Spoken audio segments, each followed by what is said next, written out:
Hello, Smile Dent family, your gateway to dental knowledge. Let's dive into today's topic. In today's video, we will cover papilla of tongue, blood supply, lymphatic drainage, nerve supply, and the development of tongue. So, first we will talk about the papilla of tongue.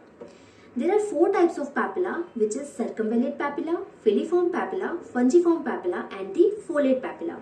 Now, talking about the location of these papillas, so the circumvallate papilla is present in front of the sulcus terminalis. This is sulcus terminalis, this is foramen caecum. So it is present in front of the sulcus terminalis.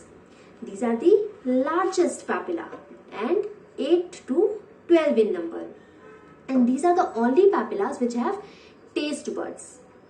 Coming towards the filiform papilla, the term fili means is completely filling the dorsum of the tongue. So it is present in the pre-sulcal area in front of the sulcus terminalis. This is the sulcular area. So these are pre-sulcular areas. These are the smallest and most numerous in number, and these provide velvety characteristic appearance to the tongue. This filiform papilla. Now comes the fungiform papilla. It is present at the tip and margins of the tongue. So fill means completely filling the tongue, and at the tips and margins of the tongue is the fungiform papilla. These are also numerous in number, and these provide characteristic bright red color to the tongue. Filiform, velvety appearance; fungiform, bright red color. Folate are present at the lateral part of the tongue in front of the circumvallate papilla. Okay. Now comes the arterial supply of the tongue. So main arterial supply is external carotid artery. And the branches of the external carotid artery like lingual artery, ascending pharyngeal artery, and the facial artery supplies the tongue. But the principal artery is the lingual artery. We can see through this diagram that this is external carotid artery. It have its branch which is lingual artery. So this lingual artery supplies the tongue, and anteriorly it is called as deep lingual artery. So the lingual artery is the principal artery. It is the principal artery which supplies the tongue. When it comes to venous drainage, so deep lingual vein. This is the lingual vein. This is the lingual vein. So deep lingual vein is the main principal vein of the tongue. Now comes to the lymphatic drainage. Lymphatic drainage. When we see the tip of the tongue drains into the submental lymph node. The anterior 2/3 of the tongue, excluding the tip, means only the tip portion will drain into submental lymph node. But this anterior 2/3 of the tongue means this tip will drain into submental. This anterior 2/3 it will drain into submandibular lymph node, and the posterior 1/3, this posterior 1/3 drains into the jugulo-digastric lymph node. All three combines together and form the jugulo-omohyoid lymph node. So we can say the jugulo-omohyoid is the lymph node of tongue. Ultimately, these three have to drain into the jugulo-omohyoid lymph node. So it's very easy. Tip into the submental, anterior 2/3 into the submandibular, and posterior 1/3 into the jugulo-digastric lymph node.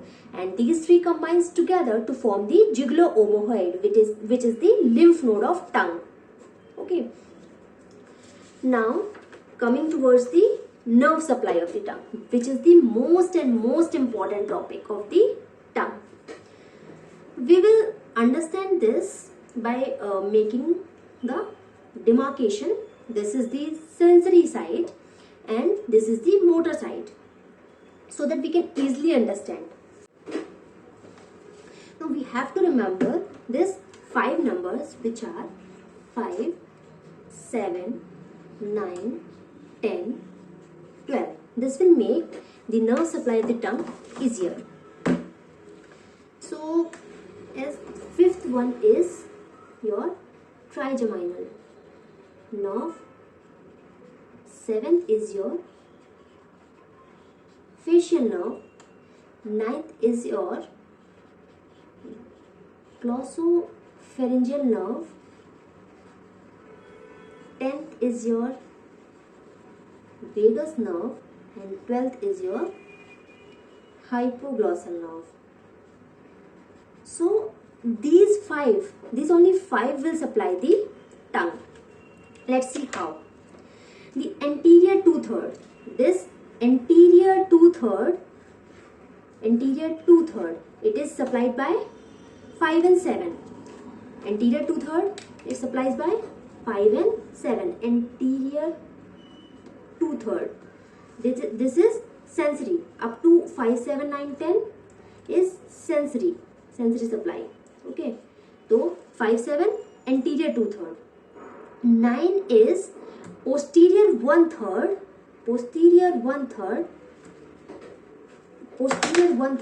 plus this circumvallate papilla.